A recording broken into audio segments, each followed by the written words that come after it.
They called me the unblinking eye. For 7 years, 4 months, and 16 days, I served as Principal Third, Class Navigator of the Imperial merchant vessel, Eternal Verity. I was the one who watched the tides of madness so others did not have to.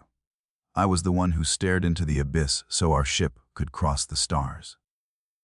My supervisor, the Master of Auspex, said my faith and focus were my armor. I believed him. I believed all of it. My name is Marius Valt, and I want you to understand. My blindness was my greatest virtue until it became my doom. Stach, Vansen Feich.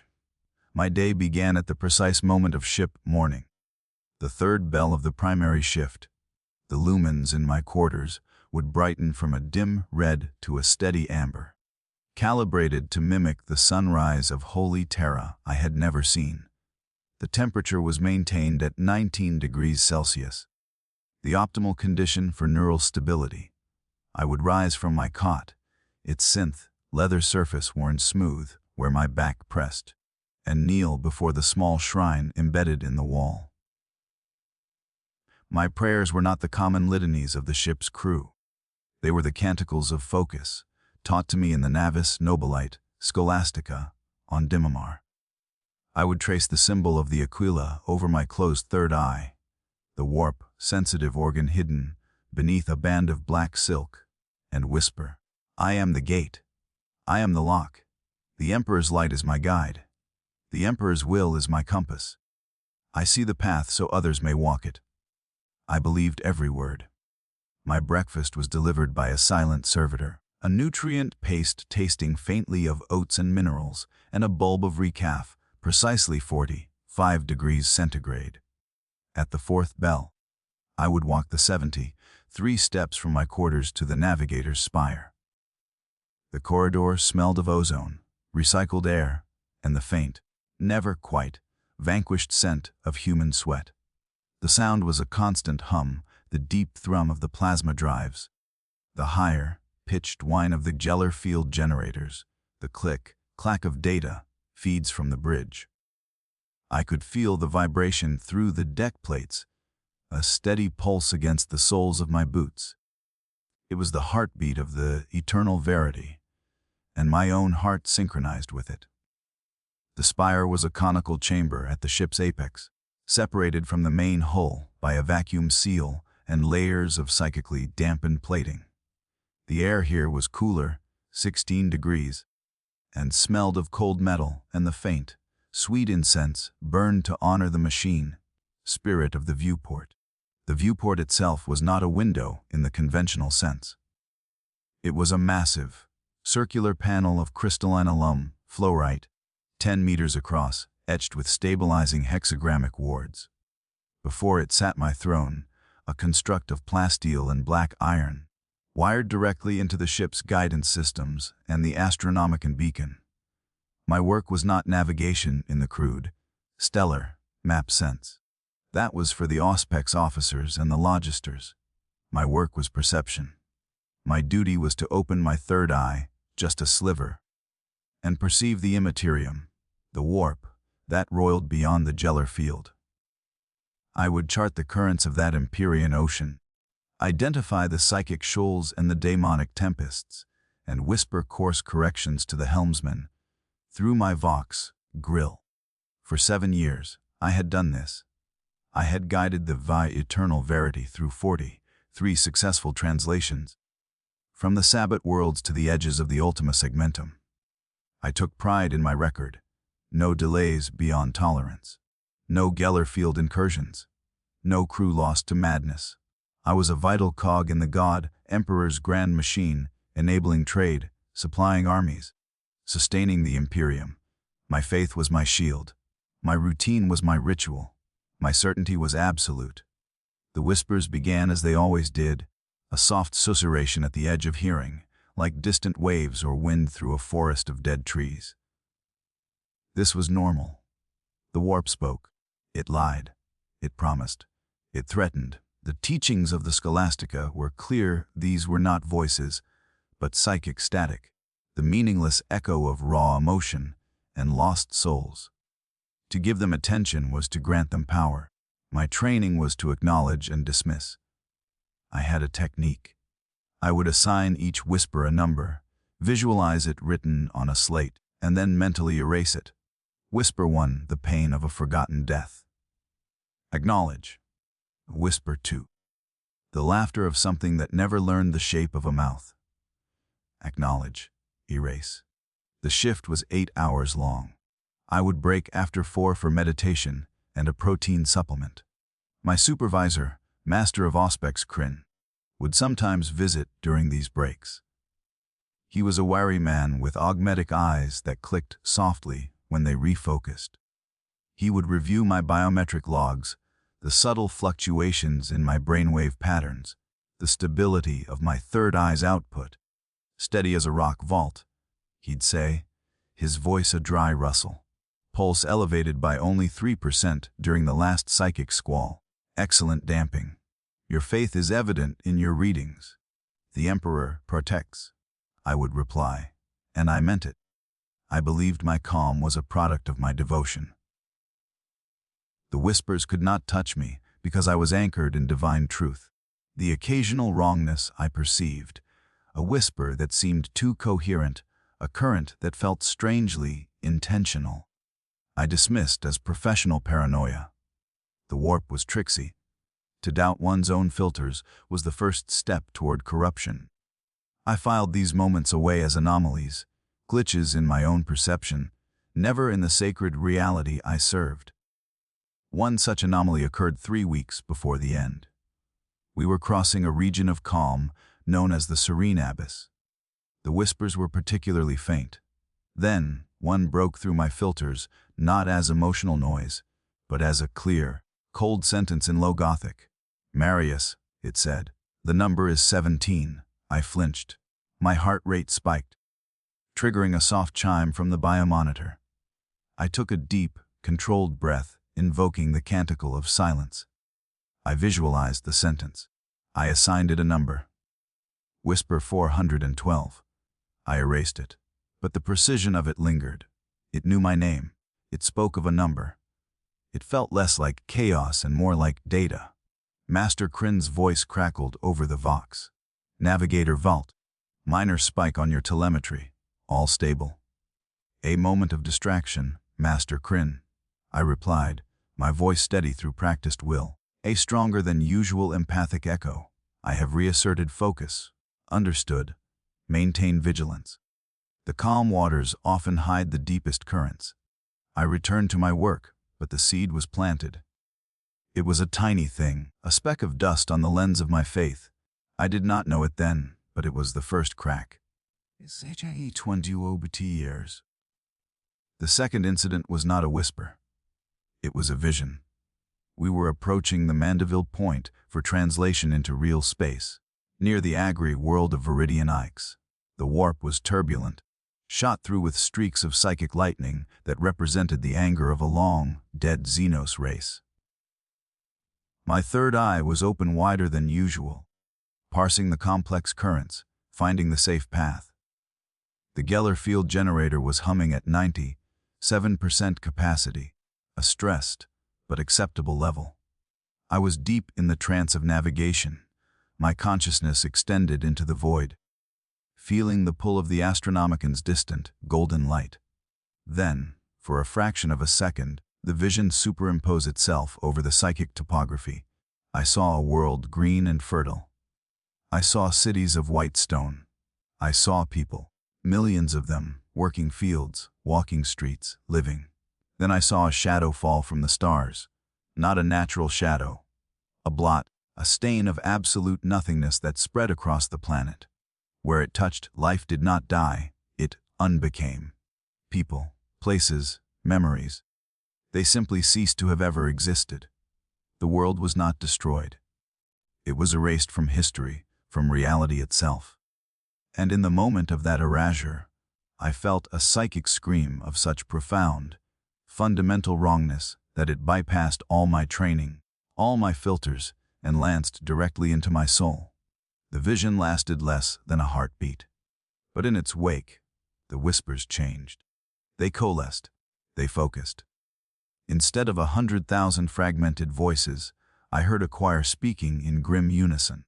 They spoke a single word, over and over, not with malice, but with the flat, dead tone of a fact. Complicit. Complicit. Complicit. My body reacted before my mind could.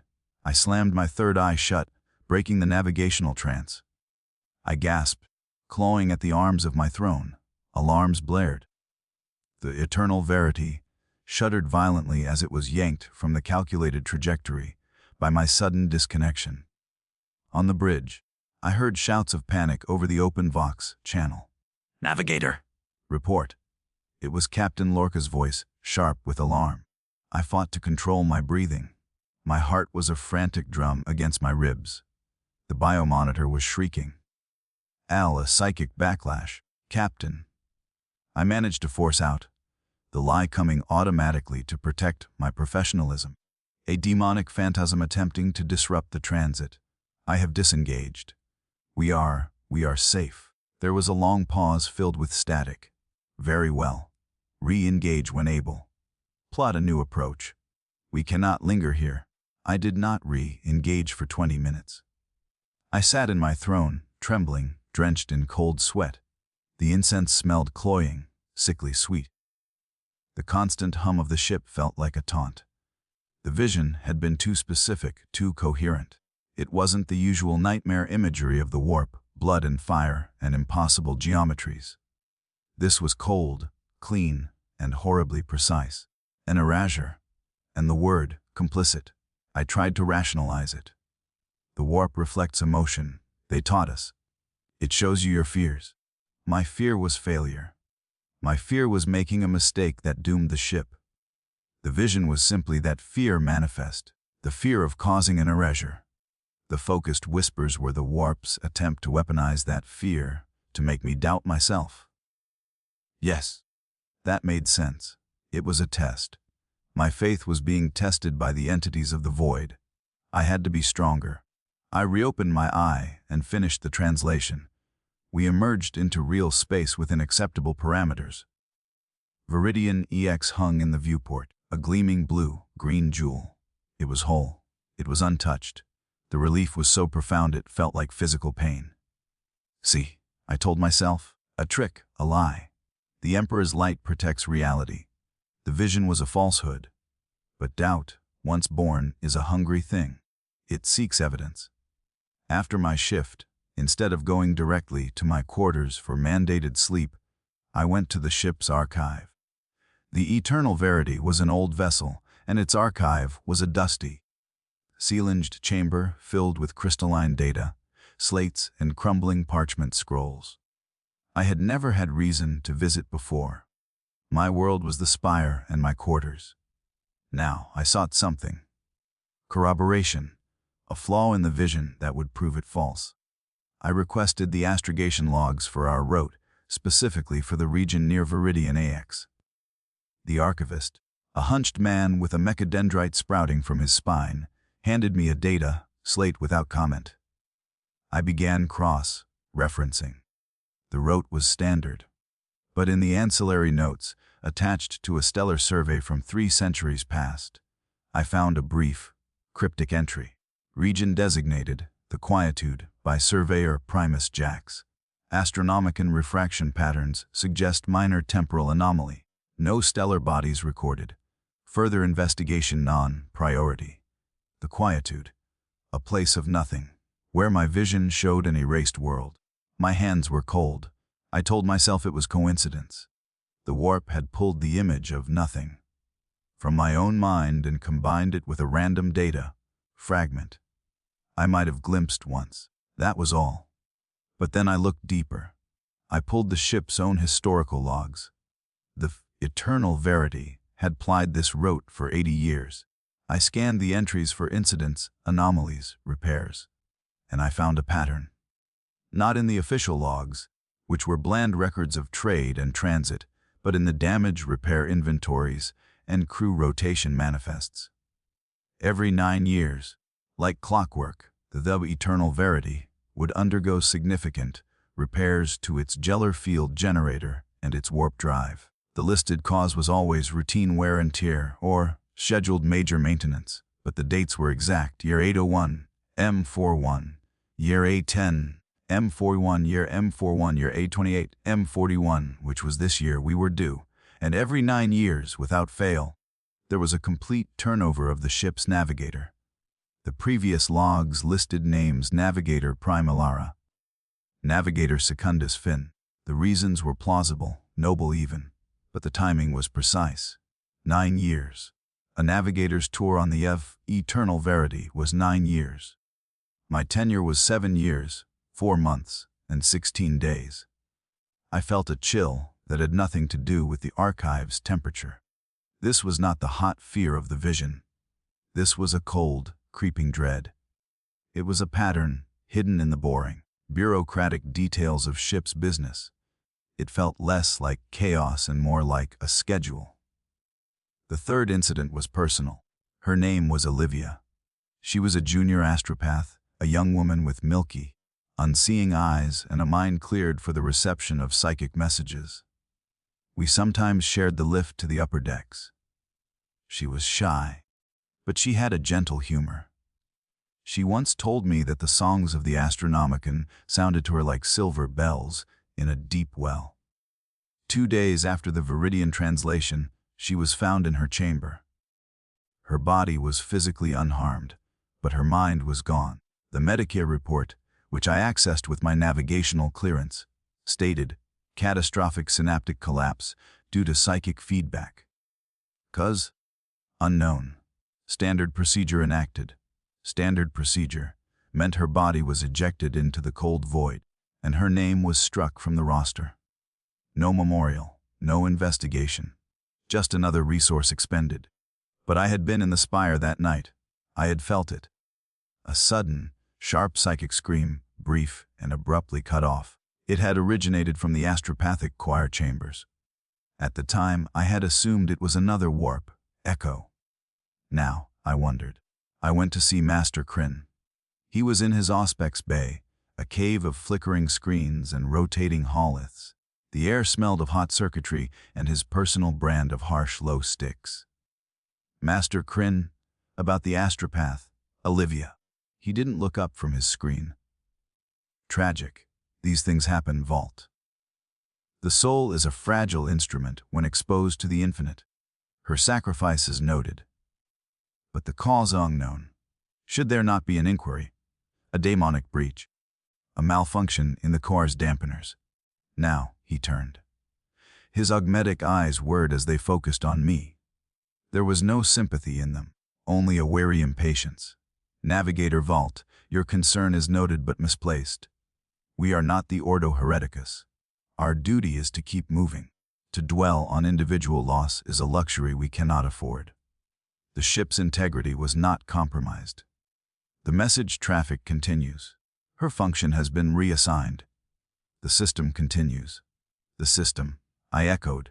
The system, he affirmed, turning back to his screens. The machine of the Imperium grinds on. Grieve if you must, but do it quietly. And do not let it affect your focus.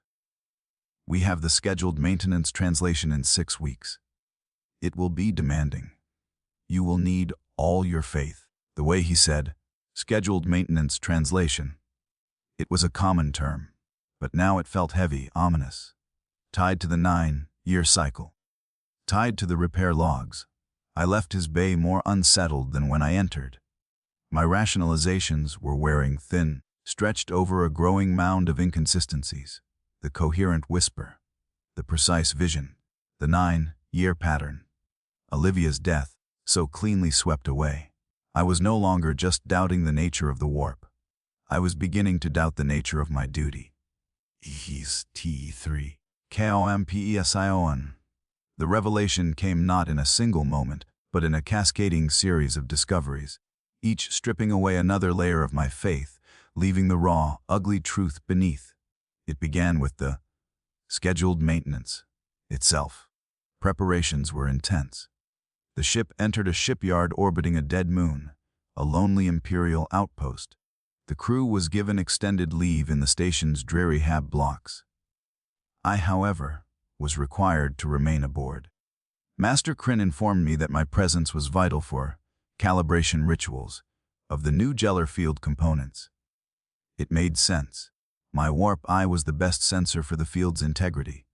The work was tedious. For days, I sat in my spire as tech adepts swarmed over the generator housing below, their chants and plasma cutters a constant drone. I would open my third eye a fraction, assess the field's harmonic resonance, and report. The new components were different. They didn't just reinforce the field, they altered its frequency. The familiar, steady hum of the Geller field became a slightly discordant thrum, a psychic vibration that set my teeth on edge. When I mentioned this to the supervising Magos, a skeletal figure shrouded in red robes, he responded with a binary click. Harmonic recalibration is within parameters. The field is not weaker, Navigator. It is re-tuned to filter a different spectrum of immaterial interference. What spectrum was it not filtering before? I asked. The Magos' single organic eye, pale and watery, regarded me. The spectrum of specific, persistent echoes. Think of it as adjusting a Vox receiver to ignore a particular, repetitive signal. It improves clarity. A signal, not chaos. A signal. The cold dread intensified. I waited until the night cycle, when the ship was quiet except for the sentry servitors. Using my command codes, I accessed the deepest engineering logs, the ones pertaining to the Geller field's design specifications. What I found was not a schematic, but a treatise. It was appended to the technical data, classified under the seal of the Ordo Malleus. It was called The Principle of Sacrificial Resonance. The text was dense, full of psychic theory and mathematical formulae, but its core argument was horrifyingly clear. It posited that a Geller field, by its very nature, did not simply create a bubble of real space. It pushed against the warp, and that pushing created a psychic wake, a resonance that could attract certain kinds of attention, not the random, chaotic daemons, but older, more patient, more hungry entities that fed on specific psychic frequencies. The frequency of focused human belief, the frequency of a navigator's third eye, constantly open, constantly projecting a path. The treatise argued that to prevent these entities from coalescing around a ship and eventually breaking through, a counter-resonance was needed. A sacrifice, not of material but of memory, of presence. By subtly altering the Geller field's frequency at regular intervals, it could be made to shed this accumulated psychic attraction. But shedding it required an anchor, a focal point of the very consciousness it was protecting.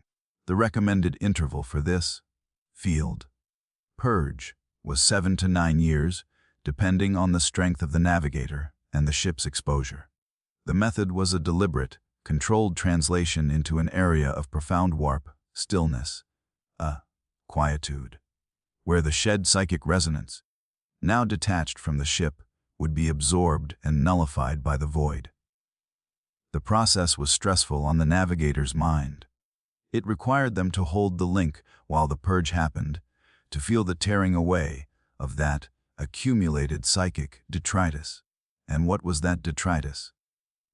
The visions, the nightmares, the deaths of astropaths who brushed against the edges of the hungry things trailing the ship.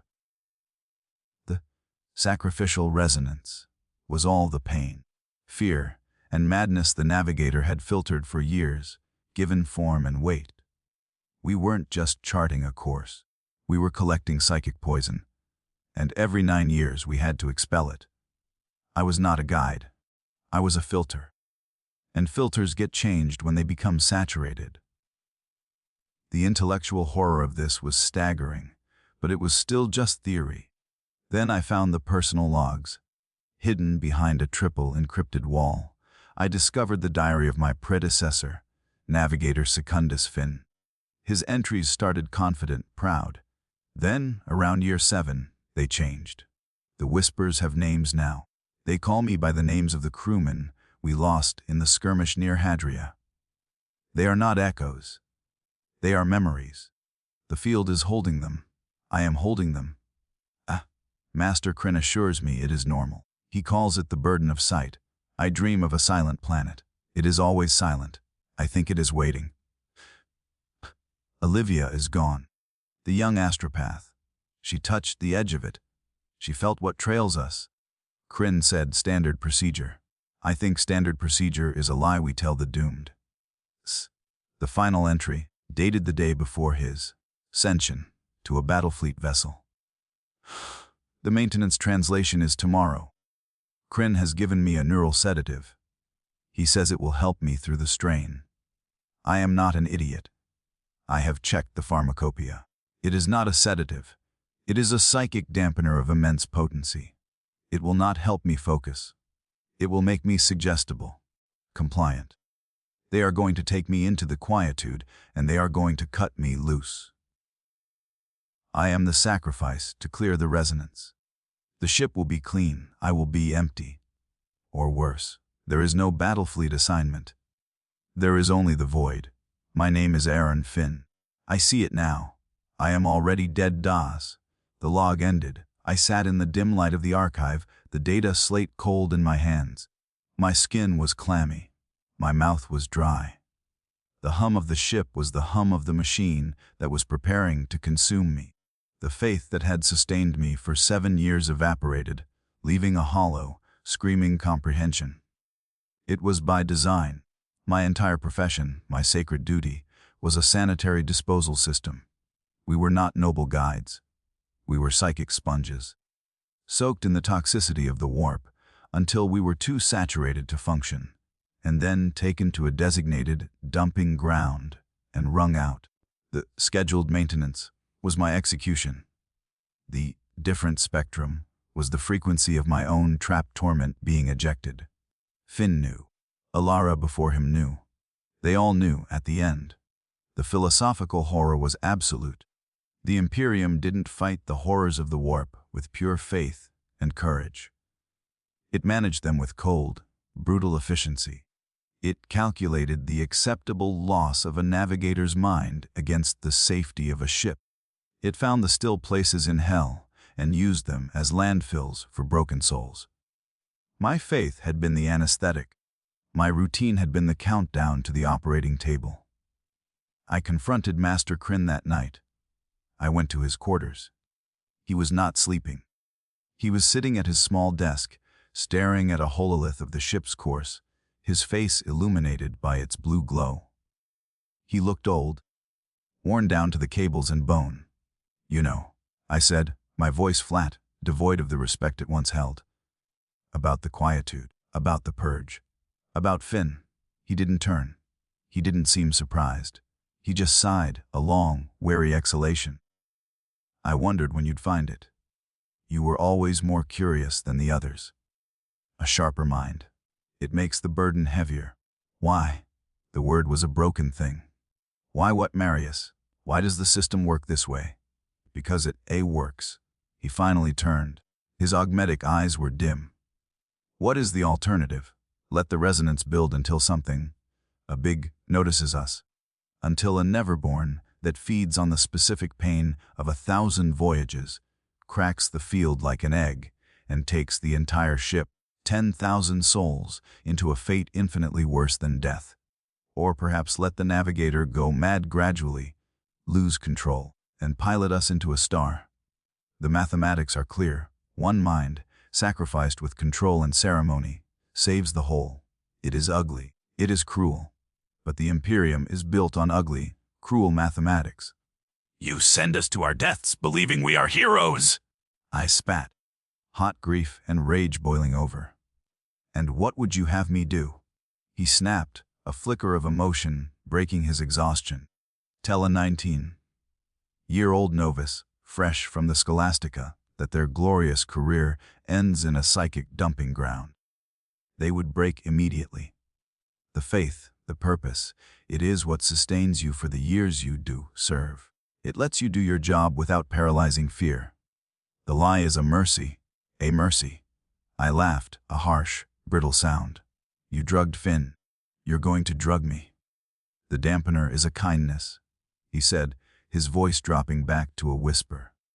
It blunts the edge. It makes the separation cleaner. You won't feel the full pull of the quietude. You will simply drift away. It is the closest thing to peace we can offer you. I saw it then. The brief humanity. In the slump of his shoulders. In the way he couldn't hold my gaze. He was not a monster. He was a janitor, cleaning up the metaphysical sewage of the Imperium's travel. He hated his job. He bore its weight every day, and that made it worse. Because there was no cartoon villain to blame, just a tired, broken man following a terrible, necessary protocol. How many? I asked, my voice hollow. In my tenure, 5. You will be the 6th. And you sleep at night? He looked at the holeth of the ship, his ship. I sleep knowing the eternal verity has delivered its cargoes for 80 years. I sleep knowing that the regiments got their promethium, the forge worlds their raw materials, the hive cities their food. I sleep knowing that the machine grinds on, and that my role, however filthy, keeps the gears from jamming. Do I enjoy it? No. Do I question it? Every single day. But the question is irrelevant. The work must be done. Someone must be willing to get their hands dirty. Better it be someone who understands the cost than someone who would revel in it. He stood up, his joints creaking. The translation is in 48 hours. The dampener will be administered with your evening meal. I suggest you use the time to make your peace. With the God Emperor, with yourself. There is no escape from the spire. There is no alternative route. This is the duty you were born for, Marius. The final duty. He left me standing there. The philosophical core was laid bare, survival at any cost, rationalized with cold logic, administered by remorseful hands. I comprehended it all, and comprehension was a prison with walls of pure, despairing clarity. Sastug Ford. Cicho Ice E and Cons QNC. The final 2 days were a strange, suspended agony. I was a ghost aboard the ship I had served for so long. I walked the corridors, seeing the crew not as comrades, but as beneficiaries of a future sacrifice they would never know about. The young helmsman who always smiled. The cook who made the nutrient paste slightly more palatable. The engineer who blessed the engines. They were all alive in part, because minds like mine were scheduled for disposal. My faith was gone, replaced by this terrible, isolating knowledge. I could accept it. I could take the dampener, go to the quietude, and let my mind be unraveled into the void. It would be a quiet end. I would be remembered as a navigator lost in service, a name on a plaque. The eternal verity would sail on, clean and safe for another 9 years. The mathematics were, as Kryn said, correct, or I could refuse. But refusal was not escape. It was a different kind of doom. If I rebelled, if I threatened to expose the truth, they would simply kill me. An accident in the spire. My body would be disposed of, and they would find a replacement navigator, probably drugging them from the start. The system would continue. My resistance would be a meaningless blip, erased as efficiently as the psychic resonance. Or I could do something else. Something not for survival, but for testimony. I went to the archive one last time. I took a fresh data slate, and I began to record this account. Everything. The whispers, the vision, the pattern, Finn's logs, my conversation with Kryn.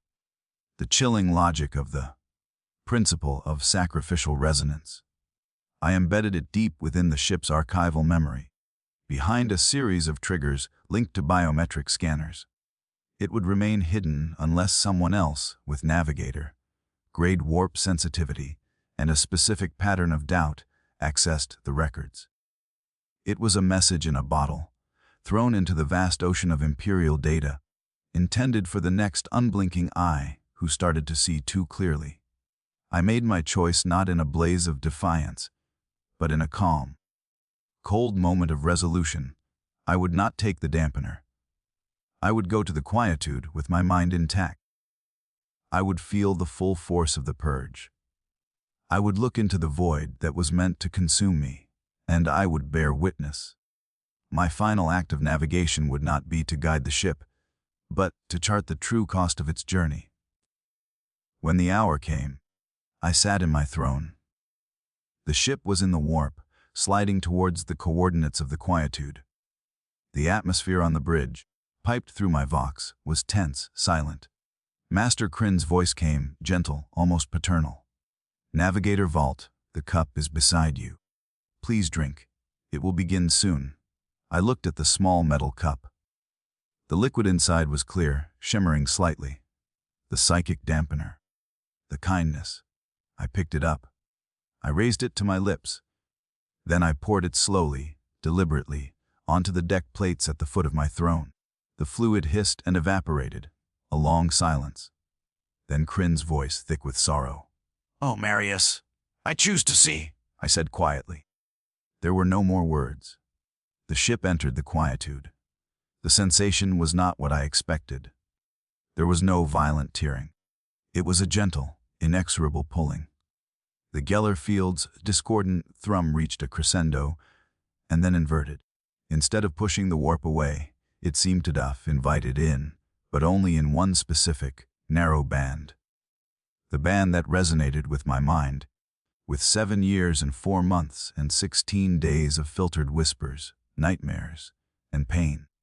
I opened my third eye fully for the first and last time. I did not see the warp's chaos. I saw a mirror. A vast, silent, black mirror. And in it, I saw myself, not my body, but my psychic imprint. A shape woven from every fear I had dismissed, every whisper I had numbered and erased, every death I had felt secondhand. It was a tangled, screaming tapestry of forgotten sorrows, and the quietude drank it. Slowly, thread by thread, the mirror pulled the tapestry into itself. With each thread went a memory, an emotion, a piece of me. It didn't hurt. That was the true horror. It felt like relief. Like setting down a burden I had never known I was carrying. The temptation to let go, to surrender completely to the silent, welcoming void was immense. This was the purpose of the dampener, to protect the navigator from this seductive unraveling. I fought it.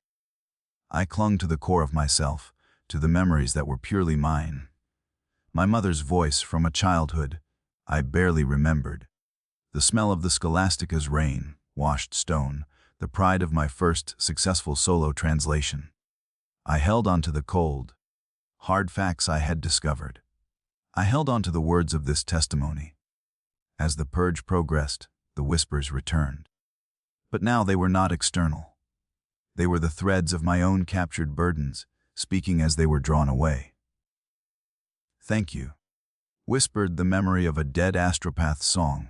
"I am free," sighed the echo of 1,000 forgotten crewmen. "The number is 17, said the first coherent whisper, and now I understood. 17 was the number of major warp storms I had navigated around. Each had left a scar, and finally, as the last threads were pulled taut and began to snap, I heard my own voice, layered with the voices of Finn, of Alara, of all the others who had sat in this throne before me. We are the toll. We are the price. The ship sails on. The Imperium endures. Remember us. Then silence. True, absolute silence. The psychic mirror was sated. The purge was complete. My third eye was empty. I was a shell, hollowed out. But in the very center, a single burning ember remained, the knowledge. The testimony. The eternal verity translated out of the quietude. The Geller field hummed with a clean, new frequency. On the bridge, they would be celebrating a successful maintenance. Master Crin would be mourning in his own way. I could not move. I could not speak. My body was alive, but my mind was a scorched plain. I was no longer a navigator. I was a receptacle for a terrible truth. They found me like that. The Medica team declared it navigational catatonia, cause unknown. They would retire me, ship me to some quiet asylum on a backwater world, a broken tool. That is where I am now, dictating this final part through a neural interface to a servitor scribe. My body is here, in this sunlit room smelling of antiseptic and despair. But the essential me, the man who was Marius Vault, is gone, shed into the quietude with the rest of the resonance. I am dead now. I have been dead since the mirror took the last thread. What remains is a witness. If you are reading this, you are likely like I was, an unblinking eye starting to see the patterns in the madness. You have a choice. You can take the cup, accept the kind lie, and drift silently into the void. Or you can pour it out, face the true nature of your duty, and let it burn you hollow. There is no victory in either choice, only different kinds of defeat. The Imperium survives not on faith alone, but on a calculus of souls. It builds its eternity on the silent screams of those who chart its course. The ship must sail on. Someone must pay the toll. My name was Marius Vault. I served as Principal Third, Class Navigator of the WEV Eternal Verity. And I have shown you the price of the path.